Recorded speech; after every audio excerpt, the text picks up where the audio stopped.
CBS News Channel honors the life of Dr. Martin Luther King, Jr. Impact segment tonight, a disturbing case of the two kidnapped boys in Missouri. As you know, police found 15-year-old Sean Hornbeck in an apartment of 41-year-old Michael Devlin last week, along with 13-year-old Ben Ownby. Both boys had allegedly been kidnapped by Devlin, who ran a pizza place in the town of Kirkwood. Sean had been missing for 4 years, and the question is, why didn't he escape when he could have? There are all kinds of theories about that. Joining us now from Washington, Greta Van Susteren, who had been out to Missouri reporting on the case. All right, you know, the Stockholm Syndrome thing, I don't buy it. I've never bought it. I didn't think it happened in the Patty Hearst case. I don't think it happened here. Two late developments. Can I just say one thing in response to that? Is Sure. that, first of all, you know, we don't know exactly, we don't know all the facts, but don't forget that Elizabeth Smart likewise had an opportunity to leave and did not. She was on the public street. For some reason, when young people are picked up and taken under the influence of adults, they are very receptive to what the adults do. So I would not so quickly dismiss the Stockholm. And remember, he was a kid when he was picked up. He's 11. Okay, but the difference in the Smart case, and correct me if I'm wrong, is that this guy was always hovering around the little girl, and she wasn't gone for the long period of time as this guy was. Now, what we have learned, and this is why I don't believe in the Stockholm Syndrome, is that this guy, Sean Hornbeck, gone 4 years, 11 to 15, authorities actually say he taunted his own parents on their website.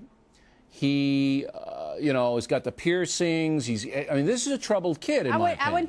The piercings, I mean, look, a lot of kids do piercings and don't do things like that. As far as the taunting goes on the website, I think what can be established is that that someone on this particular login taunted the parents. Now, was it done from this particular computer? If it was done from this particular computer, then that means either Michael Devlin did it, Sean did it, or someone with access to the computer. All right, well, that's good. That's a good point.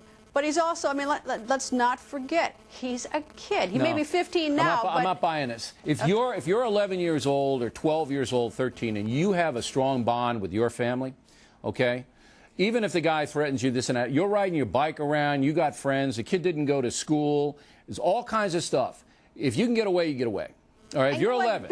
Bill, it seems bizarre to me. I agree. It seems bizarre. Why not run? Why not yell? Why not scream? But the thing that I keep going back to is that why, you know, what was Patty Hearst's story? I mean, you know, why did she? I didn't buy that Patty Hearst story for a second. Why was she so willing to sort of, you know, to sign up with her kidnappers? And likewise, Elizabeth Smart, you know, she had opportunity. Nice kid, nice family. Let me answer your question. Why was she unwilling to run? This is what I believe happened in the Hearst case and in this case.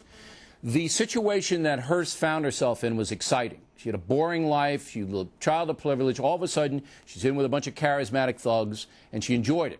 The situation here for this kid looks to me to be a lot more fun than what he had under his old parents. He didn't have to go to school. He could run around, do whatever he wanted. Some kids like school. What?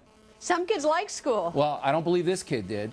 And I think when it all comes down, what's going to happen is there was an element here that this kid liked about his circumstance. Now, well, all right, let's go Patty Hearst for one second. It gets even more harrowing when the police announced today that they found child porn on Devlin's computer, the alleged kidnapped computer. Devlin's got a problem. He's a weirdo, and he's facing serious criminal charges, and he's probably a criminal. It certainly at least points in that direction. But let's go back to Patty Hearst. You know, this was more exciting. I don't know. I'd rather live in a family where I have lots of opportunity to play cops and robbers with the kidnappers. You're thinking logically. Well, neurotic people are susceptible to this kind of stuff. You're applying that same sort of thinking to this 11-year-old to 15-year-old. You're thinking logically. You think to yourself, why didn't he leave? That's what most people think. Frankly, I had that thought as well. But I think you've got to remember that this is a child. He doesn't, you know, for whatever reason, he may have, you know, wanted to be with his kidnapper. Maybe his kidnapper turned out to be, quote, a nice guy or whatever. But this is a kid, Bill, and I think we've got to wait till we get all the facts. All right. It may turn out, you may turn out to be right. I usually do. Know. That usually is what happens. Especially but when you're the jury. If I'm wrong, Greta, we'll play this tape and you'll get your points. At this point, I simply don't know, but I'll wait for the facts. All right.